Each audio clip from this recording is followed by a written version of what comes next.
Of KFOG to start with.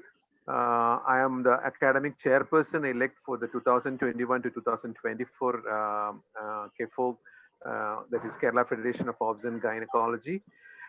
In this era of published or perish, this topic of literature search is of utmost importance. And this lecture hopefully will guide you to streamline your search and fine tune your literature search. And we have a very good speaker, a rising star from the south, Dr. Madhava, to speak on the topic. And to this to inaugurate this session on this literature search, we have none other than Dr.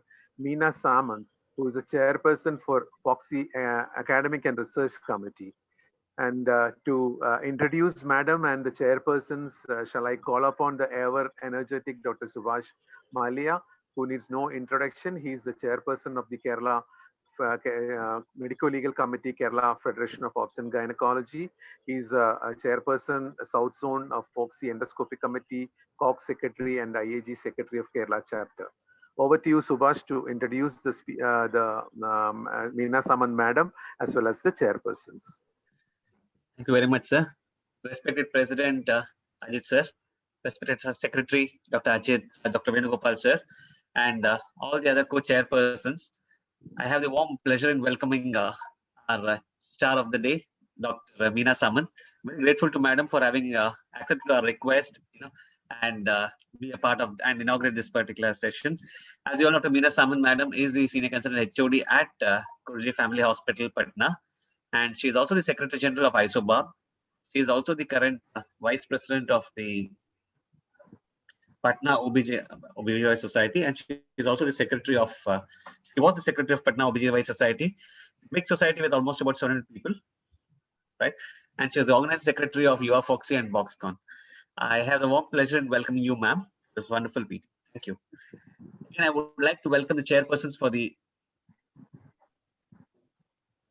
Yeah, I would. Am I audible or am I breaking, Rajesh? Yes, you're audible. But in between it is breaking. Okay, thank you. And I have the warm pleasure in welcoming the chairpersons of the evening, Professor Ajit sir, who is the president of KFOG and also the Professor HOD at Government Medical College, Kannur. Welcome, sir. Also have the privilege of welcoming Venu, who is a senior consultant at the ARMC Kannur and also a visiting faculty at Salem, Palakkad, and Trichy. Right. Also the secretary of KFOG. Welcome, sir. And thank you both for your wonderful support for this venture. I know it's a very, very, sort of a dry topic, but then yes, this is a very important part and parcel of our lives. Thank you very much. Again, I would like to welcome Dr. Satya Murari, who is the professor at Government College, Kottayam. Madam is also the nodal officer for the NMC Faculty Center. I didn't know about that, ma'am. I'm very privileged to know about that, ma'am. And she's also the state coordinator for the Food, Drugs and Medical Surgical Committee for the year 21 to 24. Thank you very much. I welcome you all for this wonderful meeting. Right. Over to Dr. Meena Samant, ma'am. My namaskar to all of you. Thank you for giving me this. It's such a honor to be here amongst this very dynamic society, the Kerala Federation of Obs and Gynae. Thank you, Dr. Ajit S., the president of this federation, the Secretary General, Dr. Venu Gopal, and the chairman of this committee, the academic committee, Dr. Reggie Mohan, for the invite that you have extended to me. It indeed is a pleasure to be here. And thank you very much, Dr. Subhash Malia, who I consider my dear friend.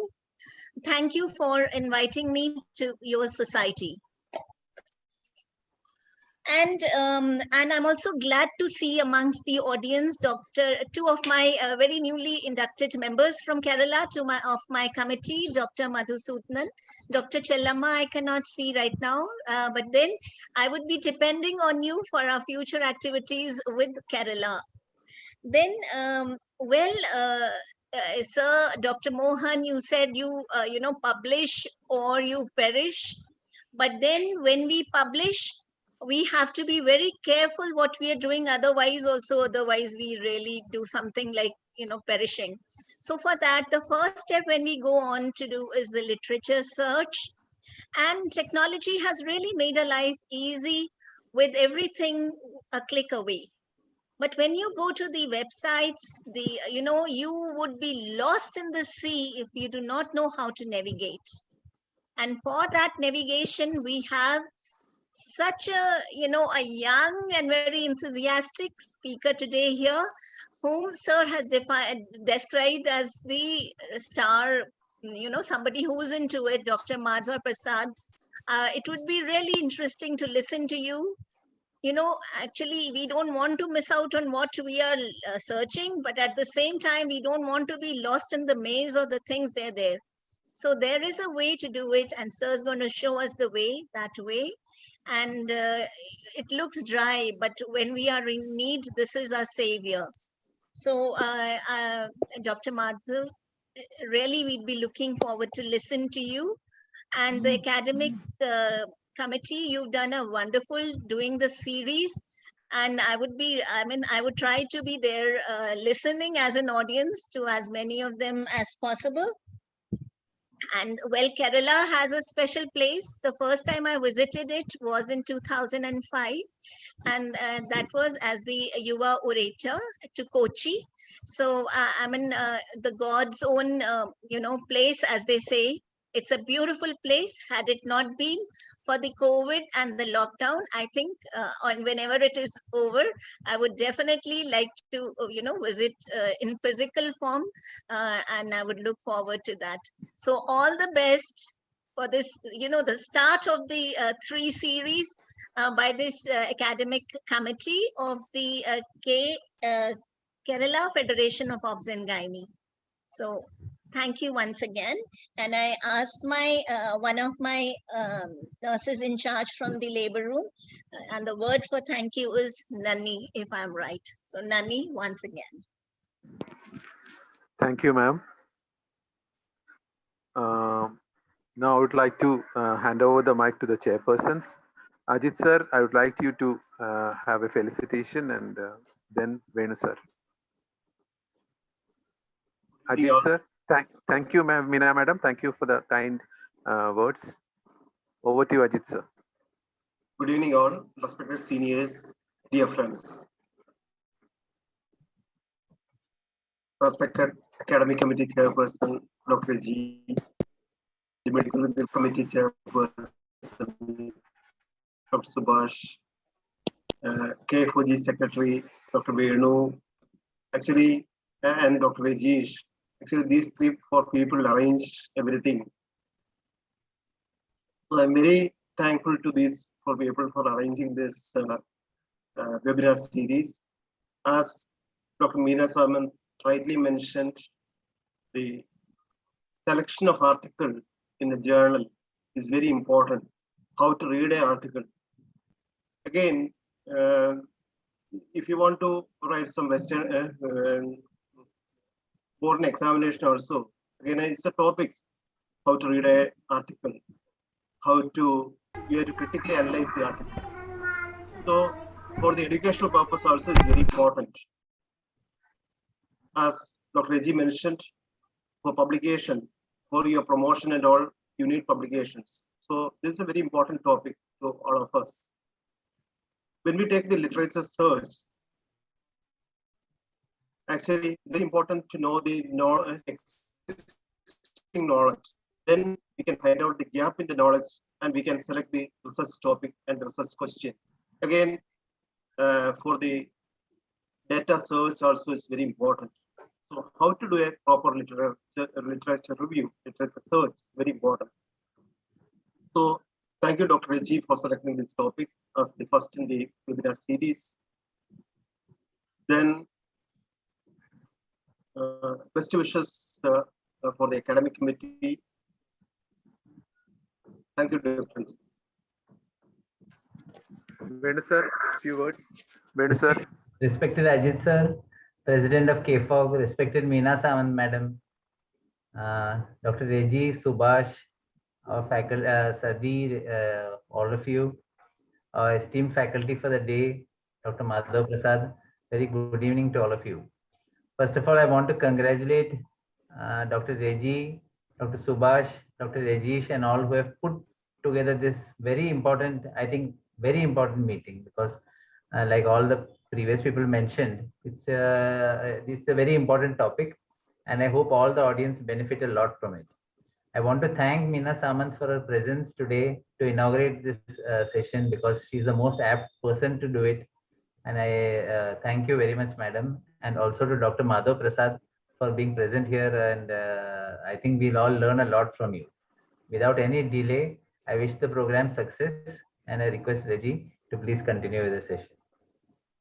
I would like to welcome Dr. Sati Murari for introducing the speaker, Dr. Madhav Prasad. Dr. Sati, please. Thank you, Dr. Reggie. First of all, thanking KFOG and Academic Committee for having me here. I'm really feeling really privileged.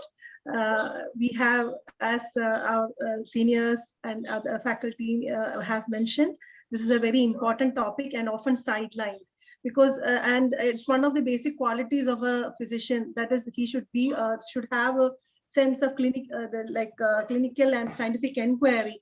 And congratulating Academic Committee for putting up with this lecture series. I'm introducing our enthusiastic, energetic speaker, Dr. Madhav Prasad. He is a graduate from St. John's Medical College, Bangalore. He did it post-graduation from KEM Mumbai. He also has got additional qualifications in medico-legal systems and clinical research from Symbiosis. He is at present working as a consultant and associate professor at Vaidehi Institute of Medical Sciences and Research Center, Bangalore. And he's also a national corresponding editor, South Zone, for JOGI, Journal of Obstetrics and Gynecology of India. He has worked at Seth GS Medical College and KM Hospital, Mumbai, and previously held the position of Joint Assistant Secretary of JOGI, and also was a co-editor of Journal of Postgraduate Gynecology and Obstetrics. Over to you, Dr. Madhav. The the screen is yours. Yeah. Thank you, Sati. Thank you. Yeah, Welcome, thank you very Dr. much. I just have a small. I would like to invite the two coordinators from the state in this particular committee, Mr. Chellamma Madam and Dr. Omna Madhusudan Madam, to give their words, please. Dr. Chellamma Madam.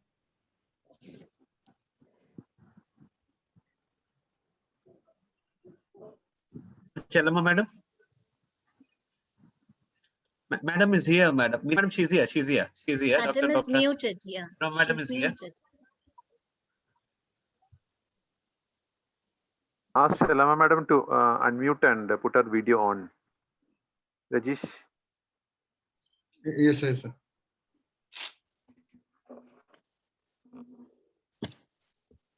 Yeah. In the meantime, we'll just invite Dr. Omna Madhusudan Madam also to please give her words.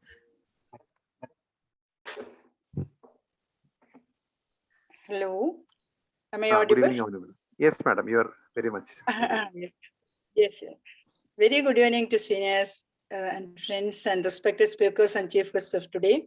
I'm very much enlightened today to be with you and to hear from you, because this is a very, very important topic where we usually obstetricians neglect on record keeping, writing and things like that. So it will be a very new venture, and I congratulate all the speakers and the office bearers who has introduced this. And I think we'll be able to do a lot in this field. Wishing all the best and thank you very much. Thank you, ma'am. Vice President Dr. Fessi is also there. Yes, sir. Dr. Fessi is here. Fessi, sir. He's also an ICOG governing member also, and keenly associated with this. Fessi, sir, may I invite you, sir? Fessi, sir. Fessi. Yes, can you hear me? Yes, Yes, sir. Yes, sir. I'm not owning the video because I'm driving, Okay. but I'm hearing the slide. So it is a great start for the new year of KFOG. I think Dr. Reggie has started with a bang, with a very useful topic for all the practicing gynecologists. As Omna Madam told, this is a thing which most of the gynecologists usually neglect, and which is the need of the hour to go ahead academically. I wish you all, the Reggie and Dr. Meena Samant also, to taking the pains and come to our federation. Just to remind you, this is a federation of all the societies of Kerala. We have 13 societies. So this will be a big help for to help the Kerala Federation to arrange this meeting. I'm wishing all the best. Thank you, Reggie and Dr. Meena Samant. Thank you, Fessi, sir. Thank you, Fessi, sir. Subhash, can we ask Madhav to start? Please, sir. Please, sir. Thank you, sir. Dr. Madhav? Yeah. Dr. Madhav? Yes, I will start now. Yeah. Yes, Madhav, please. Thank you.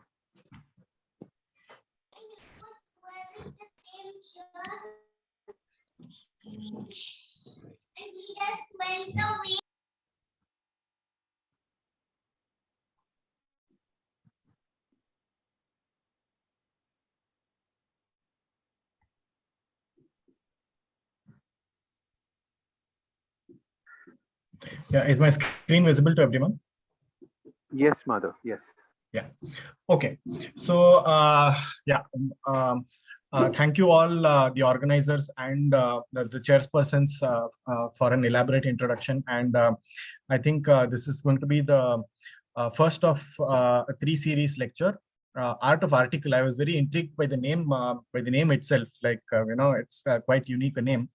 So let's dive straight into the lecture. So the topic is performing an effective literature search. So now let's see. It's not just about performing an effective literature search.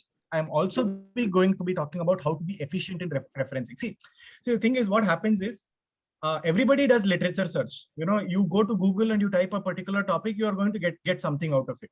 But is it effective? Is it what is needed? Is it going to be relevant in your, to the scientific needs and the medical needs, for you? Is the question. No, most likely not. That brings us to the need of this lecture. So the focus is going to be how to perform an effective literature search and how to be efficient in referencing, right? The objectives of this presentation are going to be understanding that performing an effective literature search is the backbone of evidence-based medicine. Now, what is evidence-based medicine? I'll just touch upon briefly. Now, understand that performing an effective literature search is an important skill component of any doctor. Remove the myth that literature search is only for the academics. Like, oh, I work in a medical college, I'm an academic person, so I need literature search. I am not an academic person. I'm a private practitioner. I don't need literature search. Totally wrong. Totally wrong. Familiarize with various options available for literature search. Learn how to use PubMed and understand that storing searched literature is as important as searching itself. And also referencing is a skill that can be mastered. I want all of you to understand that all these things can be mastered. Right now, without taking any names, there was a lot of accusation on modern medicine recently. Like, there's some prominent people in the country raised, things, you keep changing the protocols, etc., etc. And in this context, this WhatsApp forward was going around. I want to read this because it establishes the need for today's lecture. The reason the world is so confused about COVID treatment and allopathy is because this is the first time that brushing so close to how modern medicine works. It works by constant changing, updating, adapting. We change drugs and protocols at the slightest change in data. We don't stick to redundant methods. We make mistakes, identify them, and toss them in the bin. We aren't easily proud of our breakthroughs because we are constantly criticize them till what remains is the absolute best available. So if constant changes in protocols or drugs is making you dizzy, good morning, welcome to the world of medicine. This, so-called WhatsApp forward, which was going around, focuses and tells us medicine is an ever-changing science, right? This is the reason we need to understand why you have to do a literature search and be updated, right? So moving on, primary foundation of knowledge is always obtained from textbook. We could see the background of Reggie sir. It was full of textbooks, right? Now, what is appearing in literature search today is the basis of what is going to appear in textbooks tomorrow. What is there in the textbook today was all articles and in the journals 10-15 years back. So to solve any question, you need a correct combination of textbook reading and literature search. And that is very, very important to answer specific questions, right? So ultimately, the aim is always to provide better patient care. And slowly, we have transitioned into an era of evidence-based medicine, right? Yeah. So what is this evidence-based medicine? So previously, in the 20th century, the mindset was trust the experts. Oh, that person is amazing. We should always follow the procedure told by him. That's good. But now, in the EBM movement, we are looking at trust in the numbers. Is it consistent? Is it reliable? Is it uniformly available everywhere? So the evidence-based movement is sort of encompassed by this triad, which says evidence-based medicine is nothing but the interaction between three items. One, patient preferences and values. Number two, clinical expertise. And number three, best available evidence. So I will repeat: patient preferences and values, clinical expertise, and best available evidence. So now what happens? What is this good clinical expertise? What the clinician knows, competency of each individual clinically. It is learned over years of practice. This is what we do in the hospital, right? We go, we interact with patients, we take history, we learn surgical procedures, etc., etc. So it's a lifelong thing. Every doctor is doing good clinical expertise. patient preferences and values, what the patient is desirous of, So I want to give you a vaginal delivery, you want to and a cesarean section. The patient preference, what are the patient's preferences? Consenting to the type of treatment forms the crux of the matter. So now these two things is always constantly learned. But the focus of today's lecture is best available evidence from research, major addition to the field in the recent years, and how to utilize the constantly evolving data and information. See, we are not undermining any of these three things. All the three things are important, but I'm just trying, you cannot say, no, I will just sit the whole day and, I'm going to be looking at the literature, what is happening. No, it has to translate into clinical expertise and involve patient preferences. But the focus of today's lecture is best available evidence from research. Moving on. So what are the steps in performing a literature search, right? So this literature search is going on for ages together. Ever since, medicine is there and, people are writing journals, etc. It has been going on. So broadly, literature search, you will form a meaningful research question. You will develop a search strategy. You will choose appropriate tools. You will execute the search, and then you will save the search results. Now, this is like solving any problem. The issue right now is performing a literature search, and this is what you're going to be following. Now, suppose we lived in the year 1986. What would happen? What is the search strategy? What are the tools available? What would be the storage mode? No, I'm using this old library as an example, because most of us, meaning maybe I would not include myself, because by the time I did my undergraduation and post-graduation, computers had already come in. But many seniors here, the pre-2000 era, all of them would have actually done this. What would they have done? They would have gone to the library. They would have gone to the librarian and asked for an index of the journals. Then they'll go to the journal section. They'll open the journal's contents. They'll identify relevant pages and, it's actual writing in pen and paper. Ask him to Xerox these pages. Most likely he won't be there because he would have gone for tea. He'll say, come back after half an hour. It's a different matter. But whenever he comes back, then he will give you 10 articles, right? Now, this is exactly what was happening before. This is exactly, none of the post 2000, 2005, 2010 people have done this, but this was the method followed before, right? So how has this changed? How has this changed? Now we live in fast-paced 2021. We need real-world tools, right? Going to the library is not an option. So it's like, we might as well go to a pub and, consultant. So that brings us to the topic, how PubMed should be our favorite hangout place, right? Now this is, this is the legacy PubMed. This was how it was before. This is how the platform of PubMed used to look before, right? Now, what is this PubMed? This is nothing but Index Medicus, and it has kept, evolving with time. It was started in 1879. Of course, it was centered in the United States of America, and it was a paper publication for almost 120 years. And gradually, as the online took over, it overlapped with the online publication. And later it became only available online, and there is no paper publication. Yearly, 4 times, Index Medicus sits, and there are reviews based on stringent criteria. So they are always maintaining the quality of the journals, and journals books gets added or deleted based on the upkeep of quality, right? So that somebody is doing this quality check, right? Now, it's not that, something which is more popular is getting, utilized or something like that. It's not that way.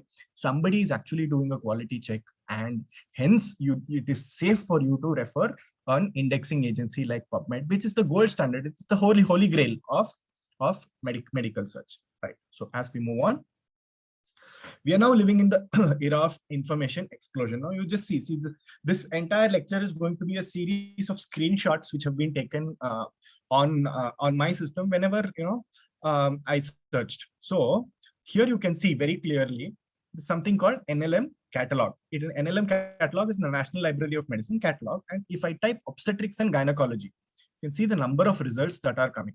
5371. Can you see the number of results? 5,371 results which are relevant to obstetrics and gynecology. No, it's very clear. It's not possible for any human to deal with 5,371 results, right? Now, I didn't even include pregnancy, women's health, puerperium, fertility, etc. Right? So if I include those terms, then I'll get more results. So what would we do, right? What would we do now?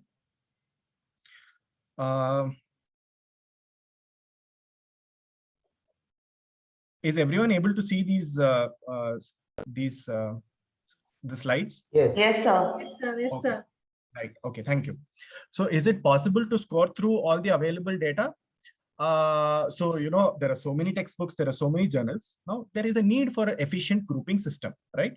Now, would you use a search engine like Google, or would you use an indexing service like PubMed? That's the question. So now you need to understand. Okay. Yeah. You need to understand that the methodology that Google uses is something, it's an artificial intelligence algorithm. It's based on the number of hits rather than the citations. You understand by what a viral video is, right? If more people watch it, it becomes more popular. If more people just they keep forwarding it or something like that, it becomes more popular, right? So it is not necessarily a basis of scientific acumen or relevance or correctness just because it is popular, right? That is the reason we try to tend to avoid using a general Google search for scientific methods, right? Yeah. So now we spoke about how we have to choose PubMed as our search strategy. Now you have to summarize a research question. Any research question is summarized in the following format: a population, an intervention, a comparable intervention, an outcome of interest, and a time period. Like you take any research question into consideration, you will be able to put it into this kind of a scenario. This is called the PICOT format. It's a very famous and standard methodology of defining a research question: a population, an intervention, a comparable intervention, an outcome of interest, and a time period.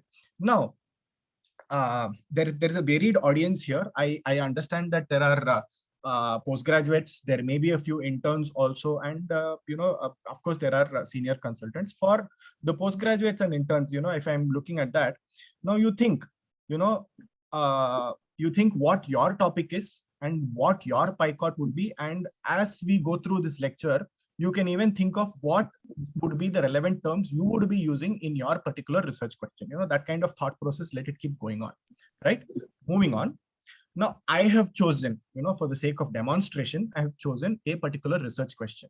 On purpose, I have made it a little complicated so that it can bring out the nuances of the using PubMed, right?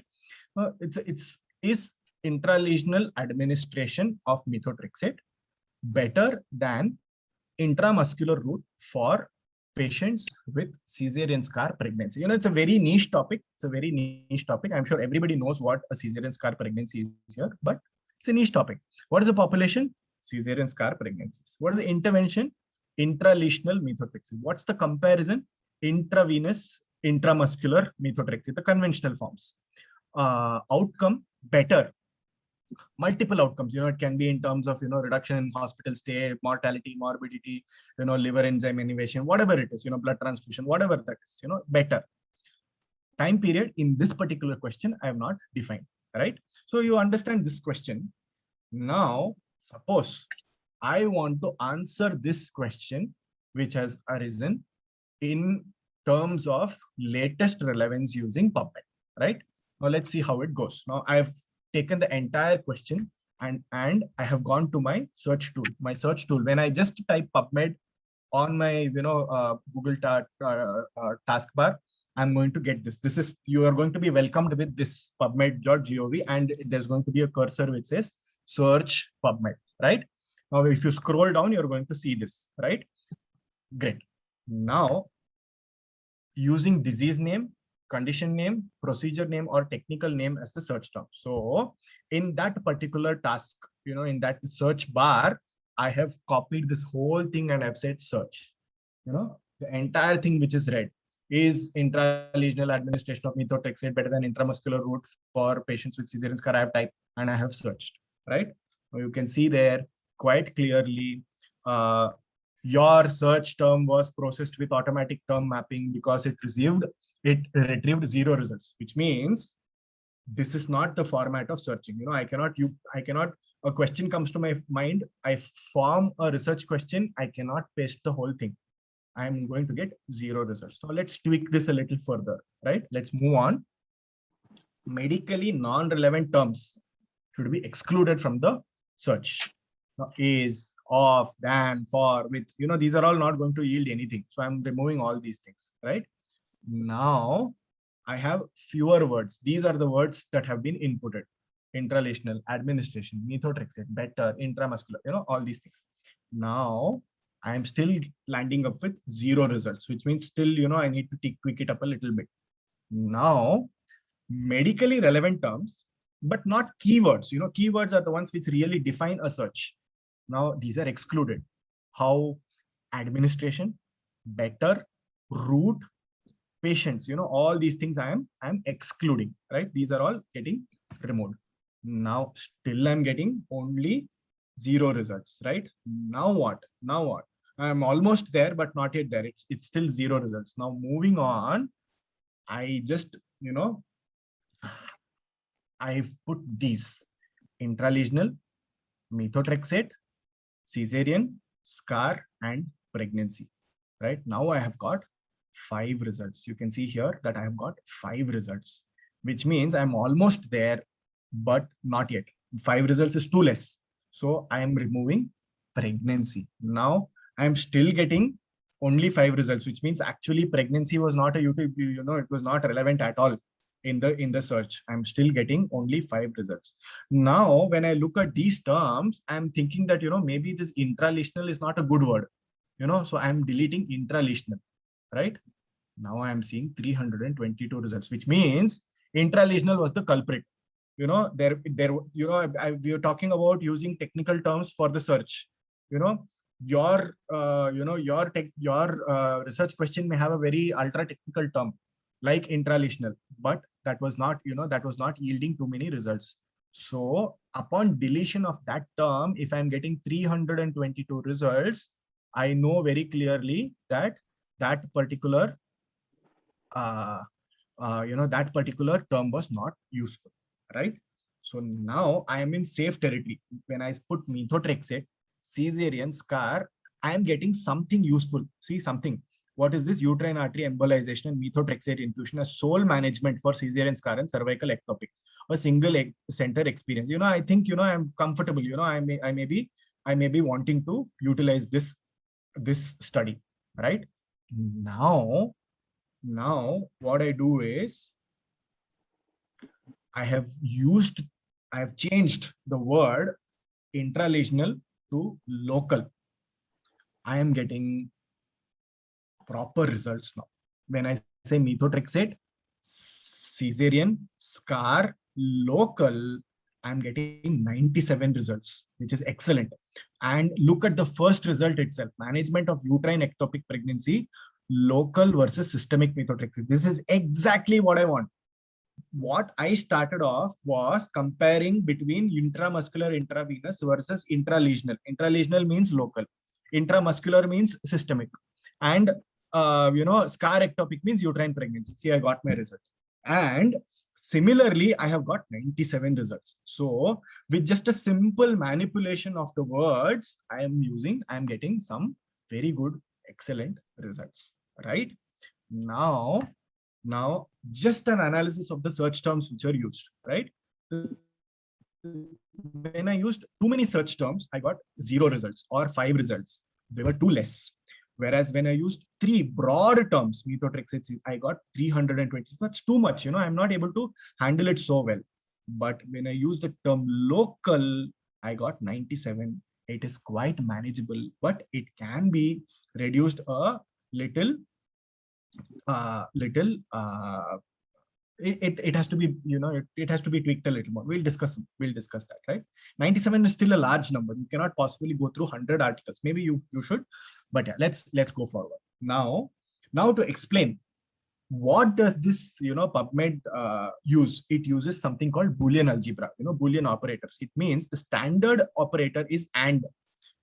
It's not looking for relevance, all those things. It's just saying if you use 5 keywords, it will look for all articles in its database which have all the 5 keywords, right? It will give you the display all the articles which have the 5 keywords, right? So 3 keywords: methotrexate, ectopic, scar, right? Now it can be any order.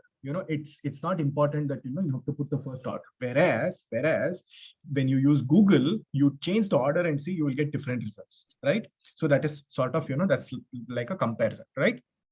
It's just the basis of how the PubMed works, right? Moving on. Now, till now we spoke about using technical terms. You have a research question and you have a technical term and you are going to be using. Now using author's name as the search term. Popular names. I just type in Modi there, in the same search bar. See, I can see 4281 results, Okay. Right.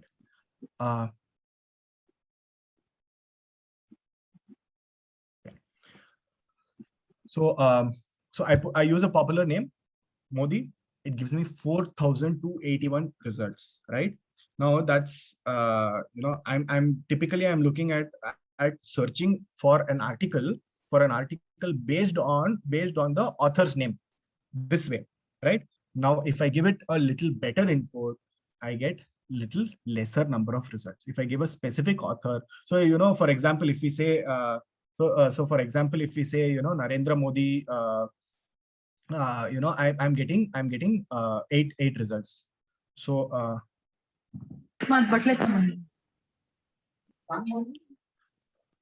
moderators, am I okay? Am I audible? Yes, sir. Yes, sir. Yes, sir. Yes. All well, no? You're able to see my screens. Yeah. Okay. So I'm using this. So what happens is, I'm getting 8 results, right? So now you can use anything. You type my own name, you get 7 results. So basically the thing is, if you know the name of the author, it is very easy for you to identify articles, right? That's the take-home message. So you can use either keywords or author names. When you are using keywords, use synonyms, and order of the words does not matter. Avoid redundant words like if, but, no, for, hence, etc. If you use too few keywords, then you are going to get too many results. If you're using too many keywords, you're going to say no results. These are simple words in which simple, ideas for doing an effective literature search on PubMed, right? Now moving on, when you get any result, this is something you need to know. Any article is identified by something called a PMID. It's a unique number. You can see this number 253508556. Like, it's a unique number. So many a times what happens is, to store articles, you just need to know that PubMed ID, and whenever you type that in the search term, you're going to get that, right? So it's an 8-digit unique number which can be noted, right? Now, right. So going back, we found 322 results, and then we narrowed it down to 97. Now let's see how it goes forward, right? Now, using tools found on the left side, which is also called the filters. Like, all of us are feminists. There are all these filters, right? What is your specification? What do you want, right? That way, very similar to all these, common apps, even in PubMed, we have specifications. So first, we have results by year. Like, you start your research literature search and you say, I am interested in knowing everything in the last 1 year only. You can move the cursor all the way up to 1 year. I am interested in everything beyond 2000. You can move your cursor up to 2000. It's very simple. It's very simple and intuitive, right? Similarly, type of text availability. I'm interested in reading only those which have free full text. I'm interested only in reading the abstract. You can click on any of that and you will get that, right? Now, moving on, the article type, I am interested in reading only clinical trials. I am interested only in reading randomized control trials or reviews. Whatever your specification is, you tick, you will get results only there, right? Now, so simple three, specifications: date of availability, the type of text availability, and the article type. These three things you need to understand. You need to know, you need to know what is relevant for almost all journal publications. We are interested only in the last 10 years search. We are not interested in something older than that. You cannot go back to 1952 articles and all that. It's not relevant at all, right? And depending on what you want to write, suppose you want to, you are writing on a comparative study. So you may be interested in randomized control trials. So you are going to be ticked. Now let's move on and see what happens when you click on each of these things, right? Now I'm providing a comparison, right? Now see, when I say methotrexate scar ectopic, I had 285 results. Whereas once I click on free full text, I got 85 results, which means there are 85 results where I can access the entire thing. I can access the entire free full text. Now what is this free full text? This comes into context where you are a non-academic person, like, you are in a private hospital where you have not subscribed to journals. Typically all these medical colleges and, big hospitals, they subscribe to journals. That way you have access to so many multiple journals. Whereas this free full text is open source journal. The publisher, it takes money from the author or whatever it is, and free full text is easily available.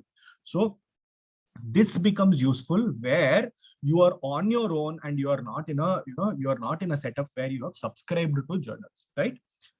So that is about free full text. Second, now let me say randomized control trials. I want to know all the studies which have used methotrexate in 2 different routes for caesarean scar ectopic as a randomized control trial, right? Only 4 results. So what do you think? What do you think? It says, it says only 4 RCTs are available. So it's quite a niche topic, right? So 4 RCTs. Moving on. If I click systematic review or meta-analysis, I get 5 results, which means in the topic there have been 5 systematic review meta-analysis. So now I can mix and match, right? Now in the last 5 years there are 109 results. In the last 5 years there are 17 reviews on the topic. So when you mix and match all these, you're going to get your apt topics, right? Now, having done all those things, having inputted a correct term or author name and used the correct time combination and type of article, suppose you have identified a particular article. I think that, this article is excellent. Caesarean scar pregnancy combined with AV malformation successfully treated with transvaginal fertility sparing surgery. Case report review of literature. You think this is an amazing article. If you just scroll down, you find something called similar articles. You find, I'm not able to, show the entire screen. So I've just scrolled down this thing on the left, and what I'm seeing on the right is here. It says similar articles. If I say similar articles, I'm going to find more and more articles which are very, very much, answering my research question. It may not have been found using your key terms, but it's answering your research question, right? And further you see cited by. See, suppose this article was published in 2018. Now we are in 2021. Between 2018 and 2021, how many other articles have cited this? See, you can see here 2020 October, 2020 May, 2020 May, 2020 February. So many of them have cited that article, which means this article I'm choosing is actually quite relevant and right. Yeah. So now this was all using the drop-down menu PubMed. Now I move on to something called medical subject headings, MESH, right? So now what is this medical subject heading? See, as we discussed, PubMed has been there for a long time. The technology has been there for quite some time. Now, what they have sat and done, in the US government medical agency, they have combined common medical subject headings. Like for example, cesarean scar pregnancy is not a subject heading, but ectopic pregnancy is a subject heading. So now let's see what happens. Okay, how you can utilize mesh. So yeah. So what happens is, I have not shown one screenshot where I just typed ectopic pregnancy in the mesh and I get this. So you can see what is available here. It says pregnancy, ectopic, and there is a definition of ectopic pregnancy. Then you are able to see all the topics which are common under any medical subject heading. So there is, anatomy, histology, there is chemically induced, there is chemistry, there's classification, diagnostic imaging, embryology, epidemiology, genetics, history, mortality, pathology, physiology, radiotherapy, blah, blah, blah. You will see, so many medical subheadings within the medical subject head. So now I am interested. See, I'm a surgeon. I'm interested in seeing what the surgical aspect to it is. So I am clicking on diagnostic imaging and surgery of ectopic pregnancy, right? Now this gets added here, right? Add to search builder. Then when I say search, I click on search, I get all these results, right? So I repeat, I went to mesh, I put ectopic pregnancy, I got this result, then I clicked on diagnostic imaging and surgery, and I've added to the search builder, and I said search PubMed, I'm getting this, right? Now you can see, surprisingly, the first result which I get itself went to perform curettage after uterine artery embolization for cesarean scar pregnancy. I'm getting something very relevant. Cesarean scar ectopic pregnancy, case series and case report to highlight the experience in regional. Cesarean scar pregnancy treated by RT. So you see that, by just choosing one or two, tweaking words here and there, you are getting the app results very, very easily, right? So that is what, it's quite intuitive. The algorithm is designed in such a way that it will understand what you want and it will give you the correct results, right? So till now, we have looked at how you are going to be, using the appropriate keywords or author names and your, filters, what specifications you are going to be giving, right? Now, moving on, suppose, you have identified a particular article and you have clicked on full text link, right? This is the abstract, all of you, I think you're familiar. This is the citation. This is the author information. I have not expanded it. This is the abstract, right? It gives you, just a minimal information, 250 words or 300 words is the abstract. Then what happens? It says, for accessing this article, it says, purchase access to this article, claim access to the article. Is it possible? As an individual, you will find it difficult. Big institutions, yes. $35 for one article, it may not be, feasible for you on a day-to-day basis. You can purchase subscription through an institutional access. Now, if you do not have this, then, you have to look for those which have the free full text, right?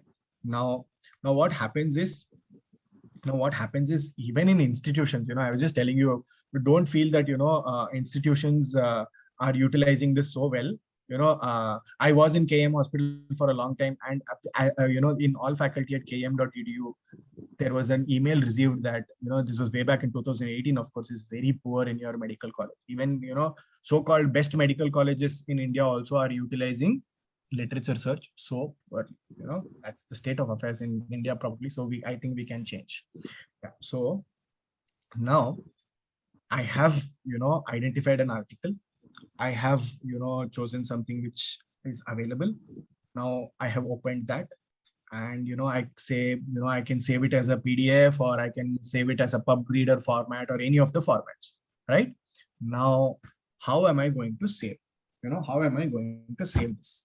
Now, so I'll just recap whatever we have done. We used PubMed. We identified the research question.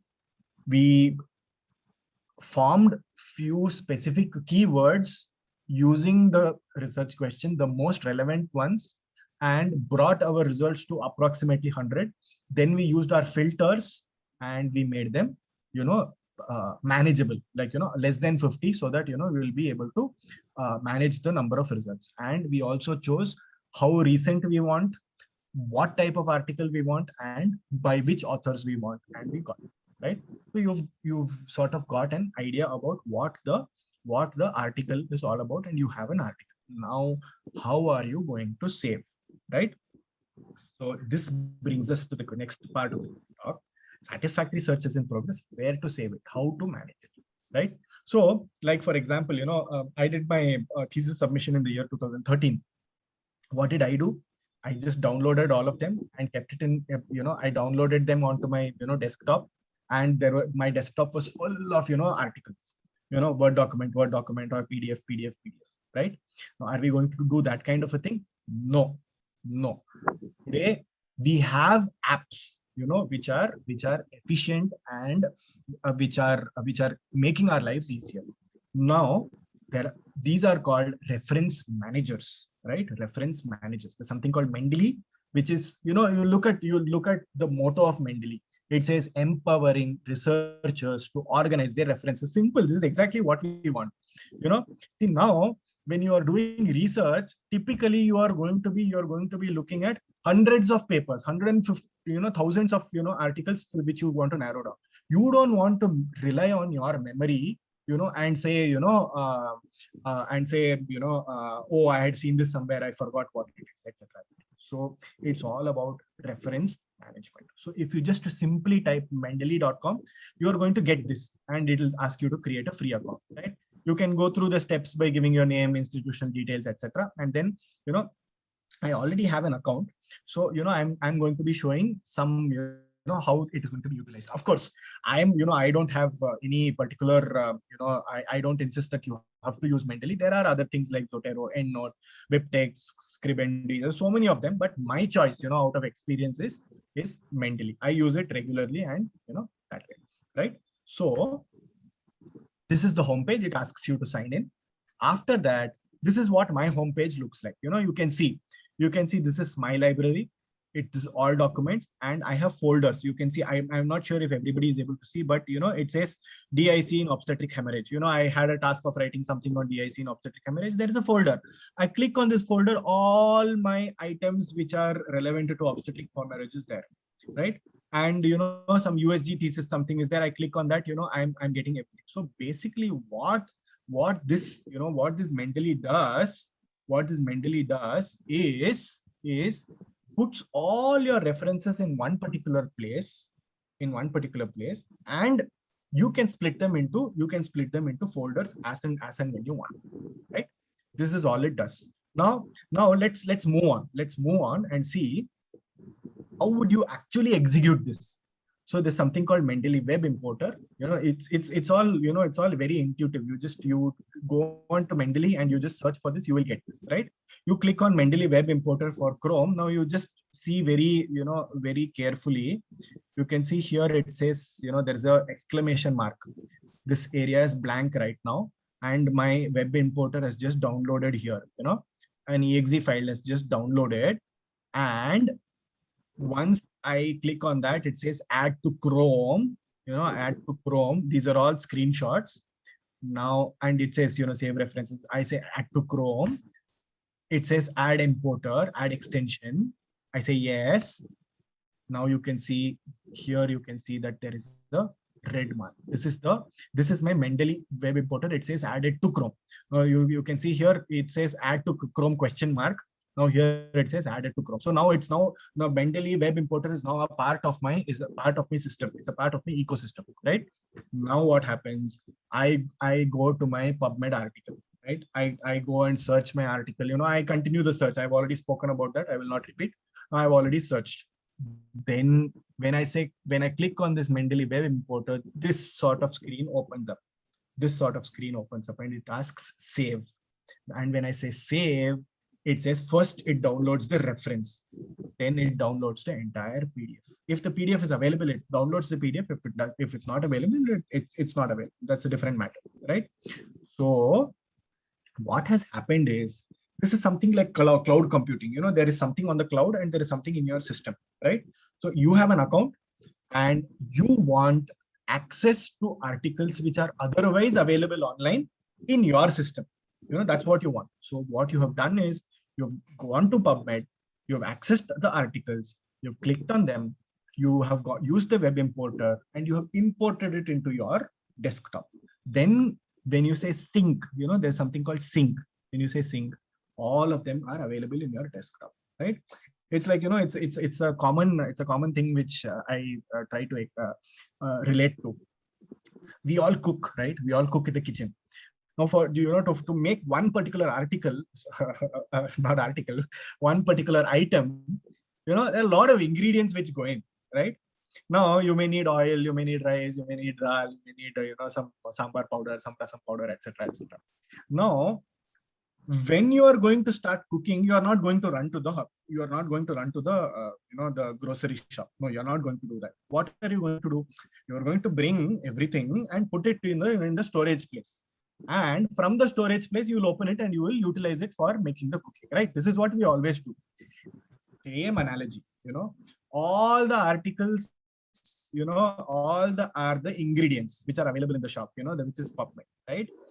Then you bring it into your kitchen, which is your, you know, the Mendeley, and whenever you need it, you extract it out of that time. You don't have to connect, you know, in kitchen that you don't need a Wi-Fi connection, something like that, you know. It's just a simple analogy.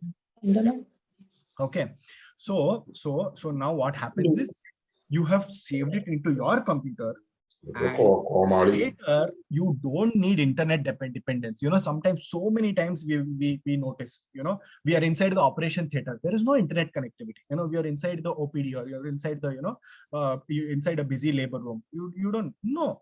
You can. How? By using syncing, the syncing option using. So now what happens is, the PDF can be opened anytime. I already explained that. And the biggest advantage of this, reference manager is, you can do your citation using this. You can see here, you know, there's a view, there's a citation style, multiple citation styles are available, and there is a Vancouver system of formatting, right? There's a Vancouver system of formatting. Now I've chosen that, and in this, I right click and I say copy as formatted citation, and my reference is ready. You know, my referencing is also ready. You know, the referencing is a very, very big task. A lot of people, you know, get very vexed about how to do the referencing, You have applications which do the referencing for you quite easily, right? And it's up to us to utilize it, right? Now, moving on. This is, you know, please don't get me wrong. This is a shortcut. You know, utilizing a Mendeley or a referencing manager software to do the referencing is a shortcut. We need to use the correct, you know, we need to understand what this citation is. Now let's move on to that. The Vancouver system of citation. Yes, of course. You know, we are going to be talking about how to write an article. In the write an article, I will not be touching upon this at all, because, you know, referencing I'm already explaining here, right? So the most commonly followed system of referencing is the Vancouver system of citation. What is this? Something is appearing here. Okay, I don't know what that is. The article is, you know, the article is opened, an article is opened, and I say cite. You know, this is, if I say cite, currently, you know, what PubMed has introduced recently, this was only from 1st of November 2020. If I say cite, this box opens up. This box is nothing but your Vancouver system of citation. And you say copy, citation copy, successfully copied. You go to your Word document and your citation is ready. You know, this entire thing gets pasted into your Word document. Right. Then this is your citation. Now let's decode this citation. What is this citation? Right now, what is this? Okay. Journal article citation. So you have Mahio, Lacroix, Lee, Bujold, Nesbitt, Deans, Abbott, caesarean scar pregnancies. Systematic Review of Treatment Options, Journal of Minimally Invasive Gynecology, 2017, September, October 246915, DOI, EPUB, PMID. Now, what is all this? What is all this? Now, let's decode this, right? First, you have names of authors. All these are your names of authors. You have the topic. You have this topic, cesarean scar pregnancy, systematic review of treatment options. You have name of journal, Journal of Minimally Invasive Gynecology. Year, 2017. Edition within year, September to October. Volume, 24. Index, 6. Page number, 915. So you have all these, the digital object identifier, DOI, that is, this is the DOI. If you just paste this into any search bar, you are going to get this. And you have the 8-digit PubMed ID, which is this, right? So there's nothing, much to be worried about regarding how do I do the citation. This is the exact thing which you are going to be using, right? Name of authors, topics, name of journal, year, edition within year, volume, index, page number, and digital object identifier, right? Now, how are we going to do referencing from a textbook? So you have, it is a little complicated, but yeah, I'll just try to touch upon this. If you have a textbook which does not have individual chapter authors, like for example, Williams, it has authors, name of the textbook, place where it was published, the publisher name, the year, and you have page number. That's it. It does not have individual chapter authors. Whereas if it has individual chapter authors, the chapter which I'm going to be looking at is treatment in gastric cancer. That particular chapter is written by Jones and Smith. Who is the author? Who is the editor of the author? Ford.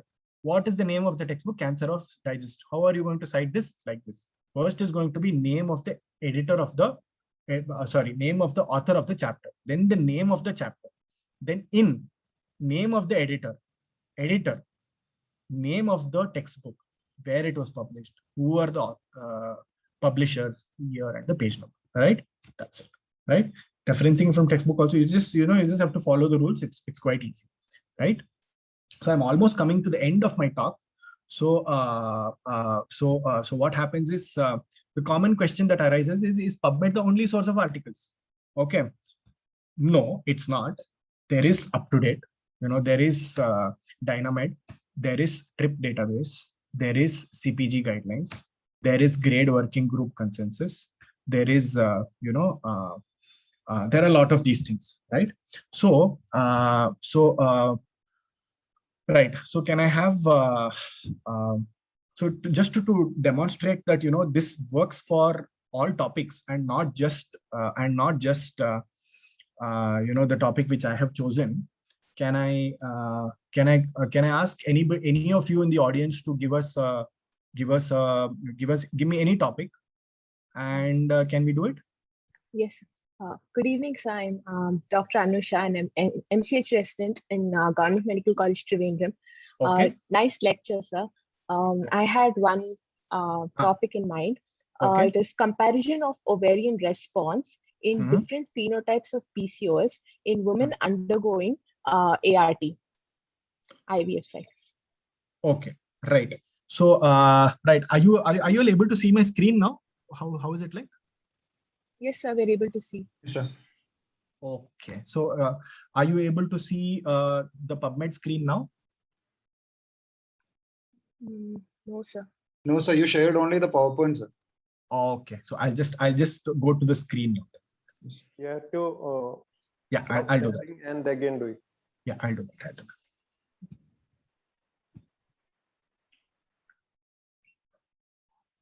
Share screen. Yeah, now you're able to see my screen. Yes, sir. Yes. Yeah, now when I type PCOS, you're able to see. Yes, sir. Right? Yeah. So, So Anusha, you tell me your topic again. Comparison of ovarian response in different phenotypes of PCOS in women undergoing. moderators, Yes. what is yes. this some red thing which is No, I coming? think somebody is playing in the screen with the. Something is happening. I'm not sure what exactly. That sometimes occurs when the net is weak or something like that. No. Somebody is annotating. You have to- Annotation done by somebody. Yeah. Can't help it.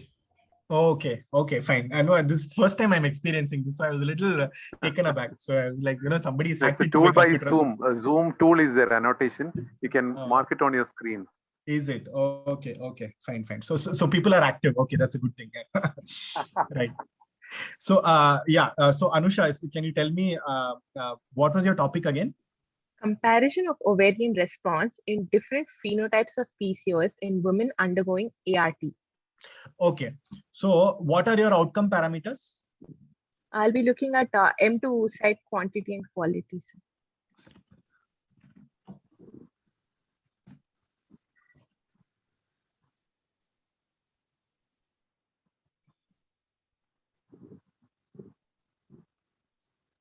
Something like this. Are any of these results relevant to you? No, sir. Okay. Yeah. Is this relevant to you? The myo-inositol effect on the oocyte quality and fertilization rate, right? Somewhat. Yes, sir. So now let's see. So I hope you all are I hope you all are following. See, based on the question which this particular person has come up with, you can see my keywords, and I'm trying to see, I'm just altering. When I put M2 oocyte, I'm not getting anything, but I'm just putting oocyte. Let's see what is coming. Now let's check if this article is relevant for us, right? You may need to put PCOS phenotypes. PCOS phenotypes may be needed in the this. I think he's trying to compare ART outcome in different PCOS phenotypes. So the phenotypes, I hope I'm right. Yes, sir. Yeah.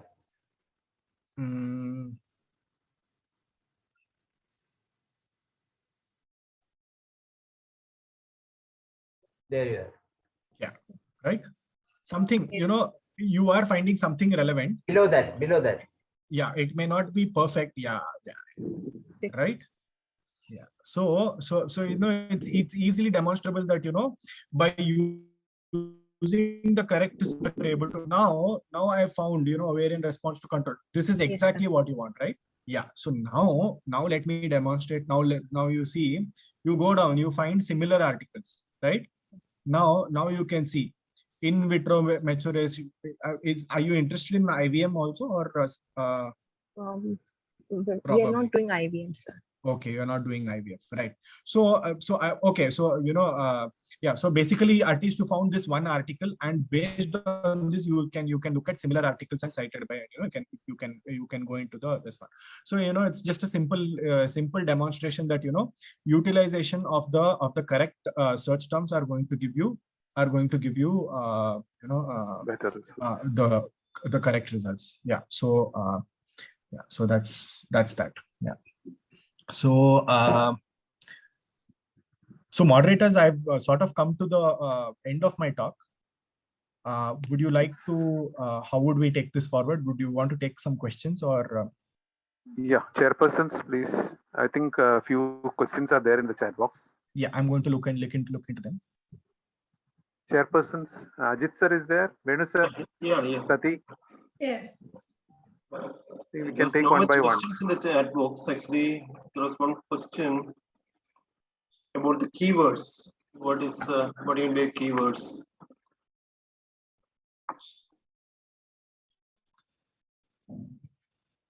Madhava, can we use possible keywords for a search? 1 minute. What is this?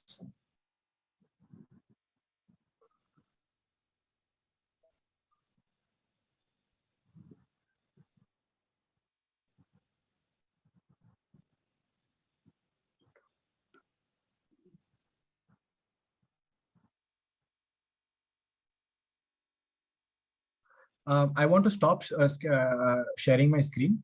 Yeah, you stopped. Actually, you are not sharing now. I'm not sharing now. Oh, excellent. Okay, I was a little concerned about that. Okay, right. So Yeah. Now let me open my chat box completely and I'll take the questions. Just a minute. I'm sorry. So one question they ask is how to find keywords of your article from mesh. So how do you find the keywords? As in, see, the keywords is the one which actually, sort of defines your search. Like, for example, we spoke about the PICOT format, right? So you have the population, you have the intervention, and you have the outcome. Typically what happens is, like we just showed the PCOS thing, right? Now PCOS, phenotype, and oocyte quality. Now PCOS is your population.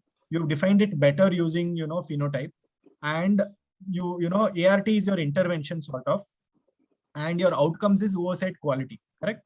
So it's how do you find keywords? It's going to be based on some elements of each of your PICOT, some elements of your population, your intervention, your comparison, and your outcome based. That's the general.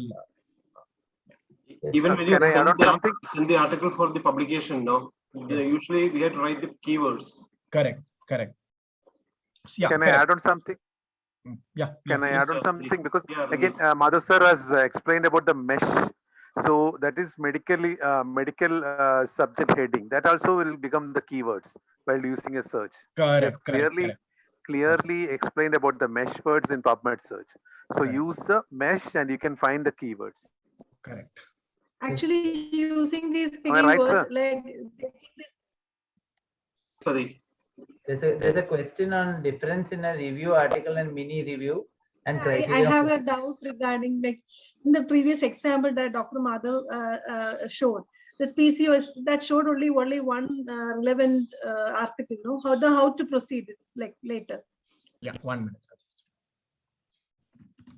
Because we use the keywords, but we got only one relevant article. Then how to proceed? Like sometimes we get stuck like that. Yeah, sure, we can do that. Okay. So what happened? So should I go back to screen sharing and things like that, or just explain that? That's yeah. So what happens is, in this kind of a situation, what I would do is, now PCOS has lot of synonyms, right? Now somebody may have used if you just use polycystic, you don't have to use the entire term PCOS. You can just say polycystic and the other words, or you can use PCOD and the other keywords, or you can say what are the other ovulatory dysfunction and the other keywords. That itself will give you the results. Typically this is what we have done. So what are, you look at all the possible synonyms for PCOS and we like anovulatory infertility, and just try different words and see. Just try different words. Exactly. That's what typically works for us. So there may be there is no rule that all the articles on PCOS phenotypes are going to use the exact terms PCOS phenotypes. They are going to be using different terms. It's because it's something like because of this entire thing of copying, plagiarism, etc. People try to introduce novelty in the title itself. New terms. New terms. So as a result of which you have to go broad. In fact, that's what the keywords do. What the keywords do is they try to bring in everything in that particular one, but still sometimes it fails. So that's that's one way of going about it. Yeah. Like for example, in the example that I demonstrated, cesarean scar ectopic, the similar word is uterine ectopic. So that kind of thing. Okay, thanks. There's a question on difference in a review article and mini review and criteria for both by Dr. Anil Magdam. Okay. Review article and mini review, there is no clear-cut guidelines. I'm not an exact authority on this, but see, we all understand by what a review article. It is like you are not doing a study on your own, and you are going to be taking studies which are done by all other studies. you're going to be collating all the other studies and you're going to be bringing your inference. Now, basically, medical publishing is moving away from writing review articles, because review articles, just a simple review article, tends to be very biased. In the sense, people pick up some articles which are which are convenient to write or are easily available, and they write their review article. So we are moving away from review articles and focusing on systematic reviews. Like, you have to quote, you have to ensure that all the available articles in the particular topic is available, has been accessed, or was not available. And then, you see, how many are relevant, how many are not relevant, so many were excluded, and that kind of thing. So while the query is valid, I would like to say, in the coming few years, it will become sort of invalid, because we are moving away from review articles to systematic reviews. So mini review, going to be an extremely heterogeneous interpretation. If I say something, somebody else may say something else, but we are moving away from review articles towards systematic reviews. The questions regarding your syncing, people would like to know. I think they're talking about the Mendeley and downloading it. And yeah. Okay. So it's something which is it is a little difficult to explain in an online forum where there are a lot of people. Now, I want to tell you one thing to the person who has asked this query and the others who are viewing. It is extremely intuitive. Like, if you know how to use a computer, you will figure it out on your own. Like, you just have to download the app and it will keep telling you, do this, do that kind of thing. So it's just 3 steps. First, you open the Mendeley, you download the Mendeley onto your desktop, and then you go and you create a username, password for yourself, and you log in. It's now ready. Then you have the PubMed, this one, and on the right side you have the web importer. You download it, and then when you open your desktop again, the sync option will be available right on top. It's not too difficult. It's not as difficult as as the screenshots look. It's quite intuitive, I would say. I think your intuitive word is the key there, is it not? Yeah. Keyword. I mean, it's anybody who knows to use a smartphone will be able to. I think Chellama madam is there. Subhash, Dr. Chellama has joined. Madam, would you like to have a few observations? Just a minute. I just noted that how to bring filters on the screen. Vijay Nahata has typed. It's already available. It's already available. You open PubMed, on the left side, filters are already available. It's you don't have to bring them onto the screen or anything like that. That's Professor Vijay Nahata from Jaipur. Yeah. Dr. Madhav, what is your take on ResearchGate? Because a lot of free articles are available in once you end. Yeah. Which one? May I just small breaks? May I just invite our Professor Chellama madam, sir, who is also a part of the research committee, sir. So for her words, because we initially missed her due to some technical issues, sir. Madam, may I invite Professor Chellama madam, who is a professor and HOD at KMCT Medical College, Calicut, and she is also the state representative of the All India FOXI Medical Research Committee. Ma'am. Good evening to all of you. Hello. Yeah, small break to Madhav also.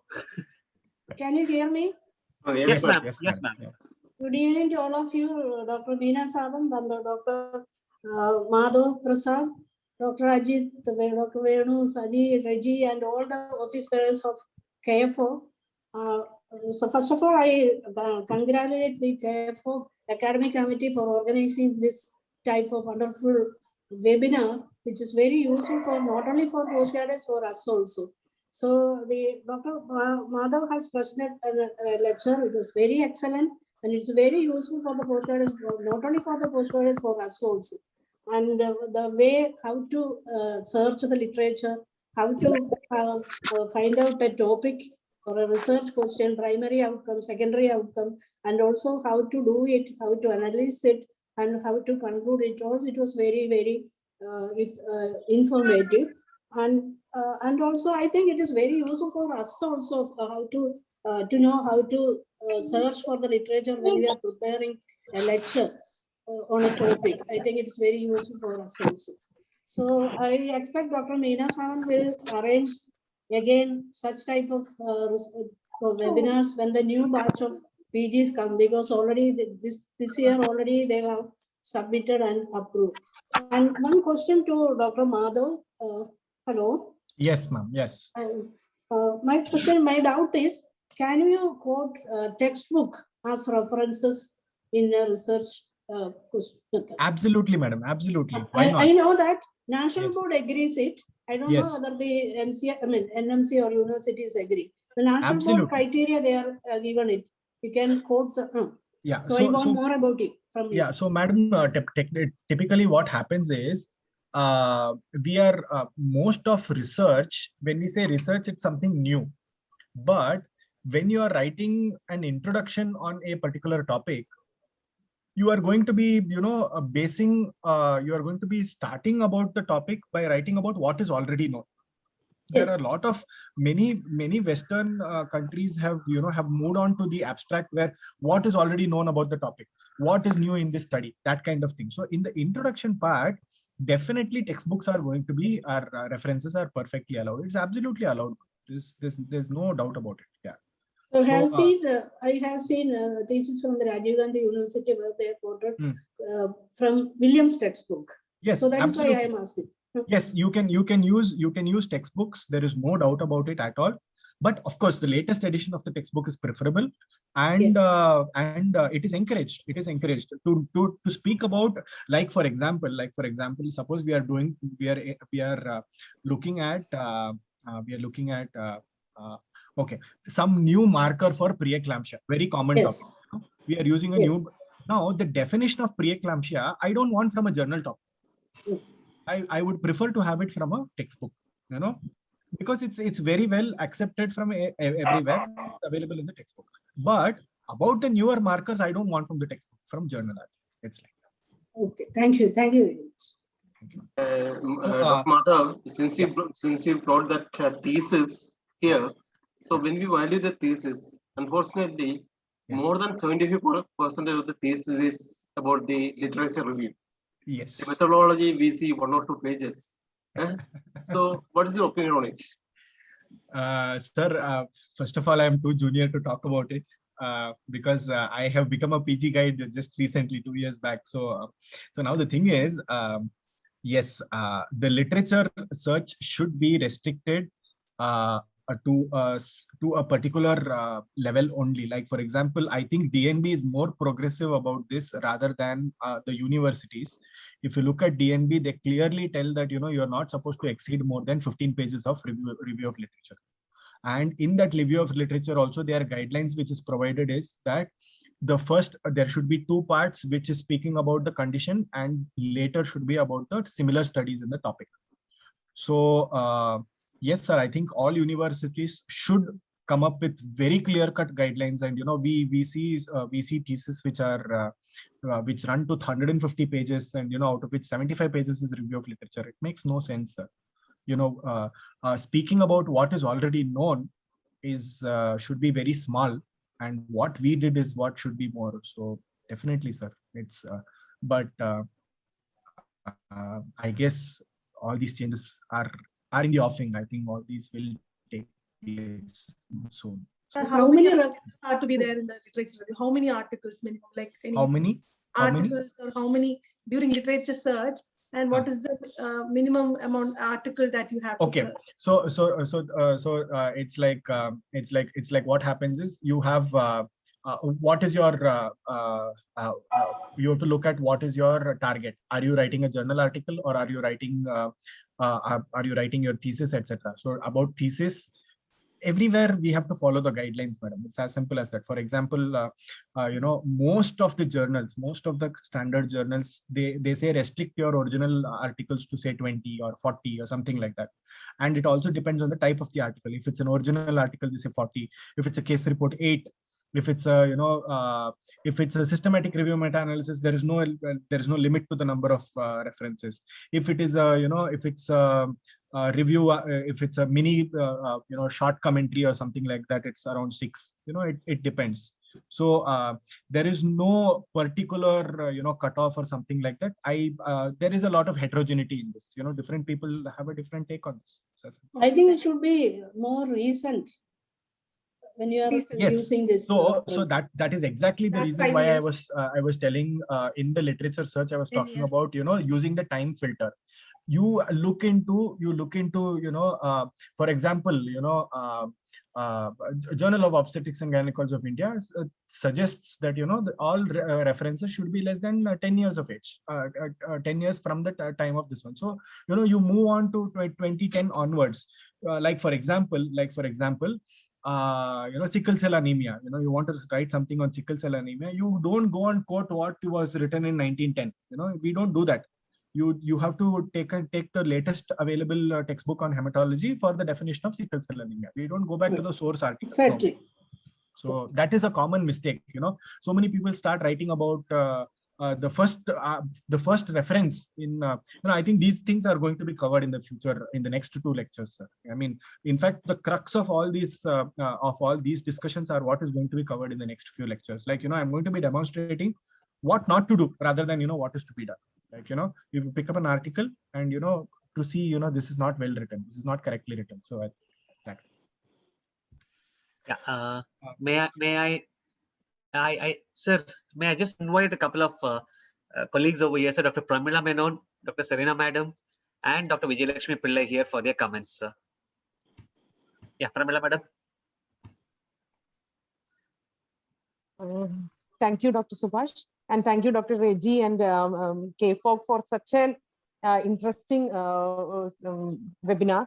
Actually, this is a very when I sat to hear this, I thought this is going to be really dry, but this proved so useful that many of the things you were saying, we were all finding it very difficult how to all this mentally and all. It was all new for us. It was really difficult to collaborate all our research, everything together. So this proved really useful. Thank you so much for that evening. Thank you so much. Thank you, madam. Dr. Vijayalakshmi Madam. That's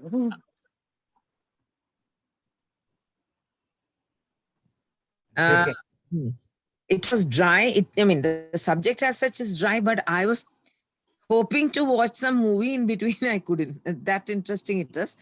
And it's very interesting making a dry subject so very, what do you call it? Entertaining. That is one thing. I use Zotero. And so I was wondering that I can use some more when people are up. So even if my age, I am getting information about all these things. Thank you so much for taking us forward. Yeah, thank you, madam, for mentioning Zotero. So basically, there are a lot of these, publishing agencies, like, there is Microsoft itself, and, there are these big publishers, Elsevier, Springer, and all these people. They've all come up with their own reference managers. So, basically, Mendeley is an offshoot of Elsevier. And I understand that EndNote is, developed by Microsoft. So each system is going to have whatever suits you. You are supposed to use. So that's the take-home message for the students here. Thank you. Yes. Thank you very much, ma'am. Raji sir.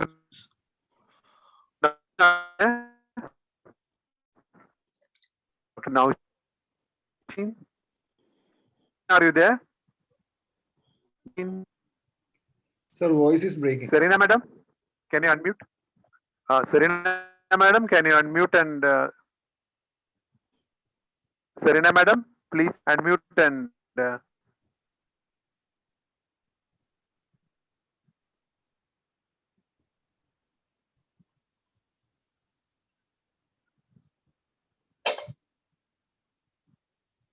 In the meanwhile, I would like to answer Dr. Fessy Lewis' question. Sir has asked, do we have to add plus between keywords or add and to include all the keywords?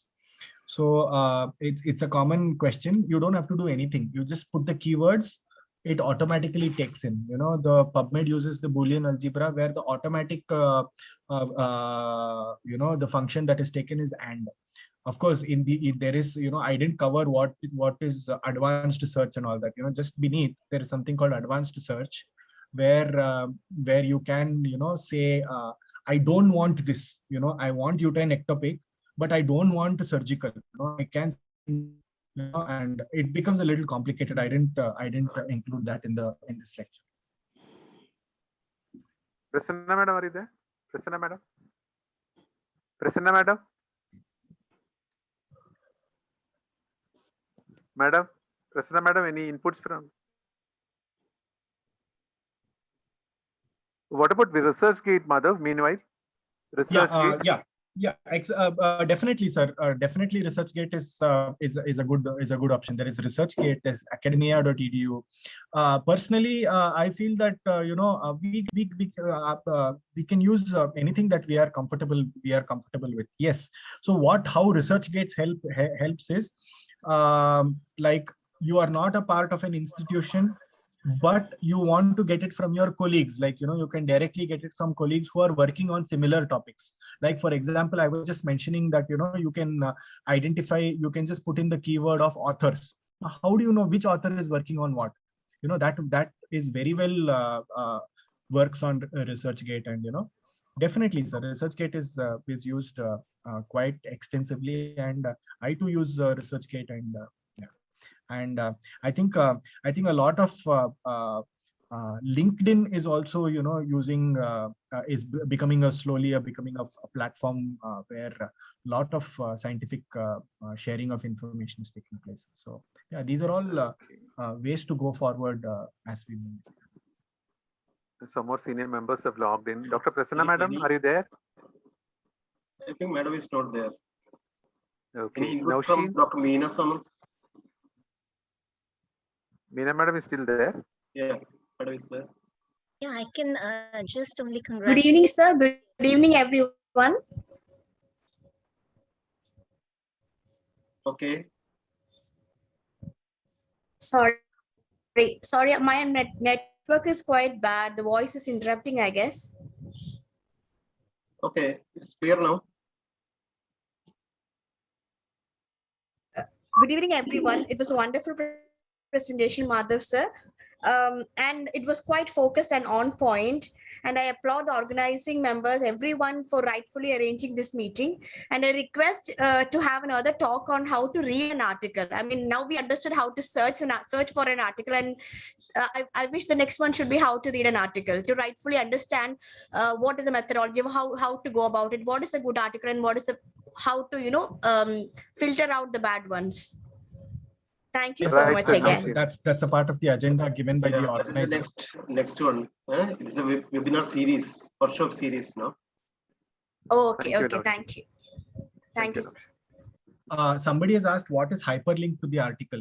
So Professor Dwarak, I see. So hyperlink is nothing. It's just, you click on it and it takes you to the article directly by, so that's all. There's nothing. Meena madam, please continue. Yeah, I'd like to, congratulate Dr. Madhav. Yes, madam. Meena madam, continue. Yeah, that was wonderful. Even I had Zotero in my previous laptop, which conked off. So once you started talking, I just, took a while to start downloading Mendeley. So I had to stop it in between. So that's what I'm going to do now. So that's what, ma'am. So I think Because of the learning experience, yes. The way you've conducted and your experience, that's made it easier for all of us. Thank you, ma'am. Thank you. Thank you, ma'am. So, Dwarak sir, I think. Sir, may I invite sir the principal of Sir Amala sir, Dr. Betsy Thomas madam. Raji sir. Yeah, Betsy. Betsy was there. Are you there, Betsy? Yeah, madam is here, sir. Madam is here.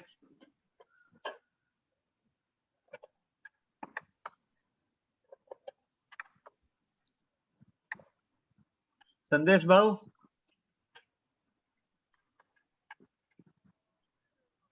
In the meantime, one more doubt is there, how to find out keywords of your article from Mesh.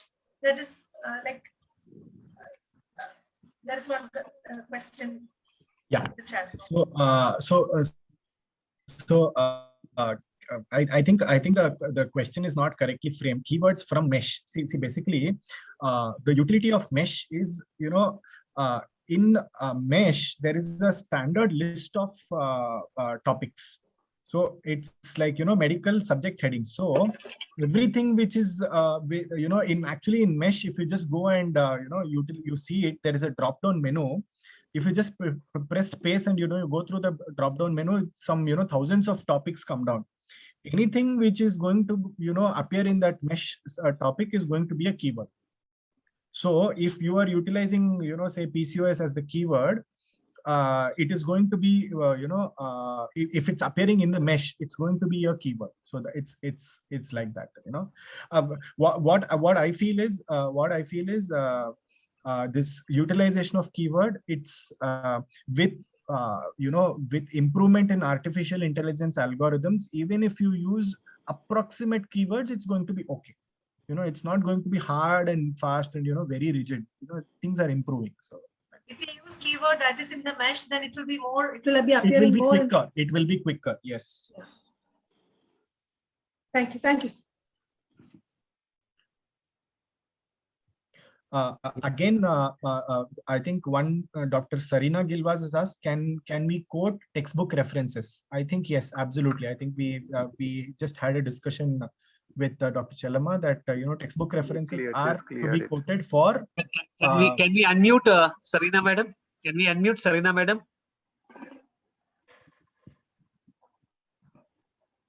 Rajesh, can you please help us out?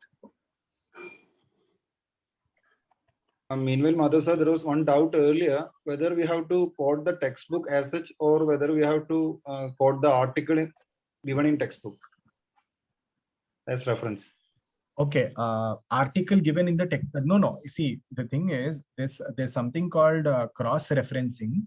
Now, okay, that is a little.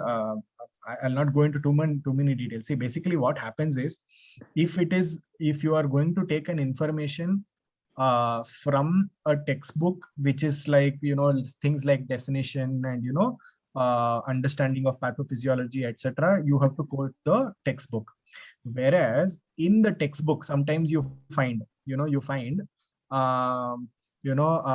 Mallya et al. Have performed a comparative study of so and so, and where it was demonstrated. Like if you find this in a textbook, and if you are going to quote that, it's better that you go to the source article and quote the source article rather than the text. I hope it's clear, right? No, there's no point in giving the results of a particular article which is mentioned in the textbook. You should go to the source article and give that source article. And of course, if the source article is 1952, no, it makes no sense. You have to quote the textbook. It's simple.